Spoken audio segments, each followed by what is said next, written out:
কয়েক সেকেন্ডের একটি ভিডিও সামাজিক মাধ্যমে ছড়িয়ে পড়তেই শুরু হয়েছে তুমুল আলোচনা।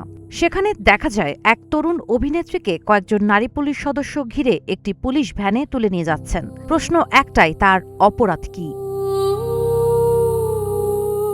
বলিউড অভিনেত্রী আয়েশা খান দাবি করেছেন ২২ জুলাই মুম্বাইয়ে শান্তিপূর্ণভাবে রাস্তায় দাঁড়িয়ে থাকার কারণেই তাকে পুলিশ আটক করে।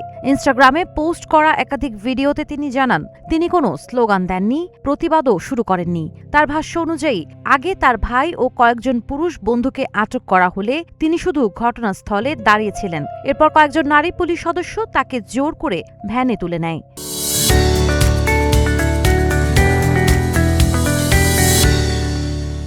আরেকটি ভিডিওতে দেখা যায় আটক ব্যক্তিরা পুলিশকে কোথায় নেওয়া হচ্ছে জানতে চাইলে কোনো স্পষ্ট উত্তর মেলেনি।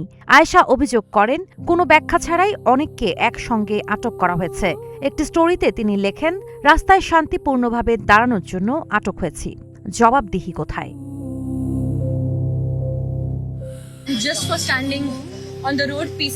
এর আগে দিল্লির যন্তর মন্তরে চলমান বিক্ষোভের বিষয়টি সামনে আনতে তিনি গণমাধ্যম ও পাপারাজ্জিদের প্রতি আহ্বান জানিয়েছিলেন। তার বক্তব্য, বিনোদনের খবরে ব্যস্ত থাকতে গিয়ে সমাজের গুরুত্বপূর্ণ অনেক ইস্যুই আড়ালে থেকে যাচ্ছে। সাবা খান, নাগরিক প্রতিদিন।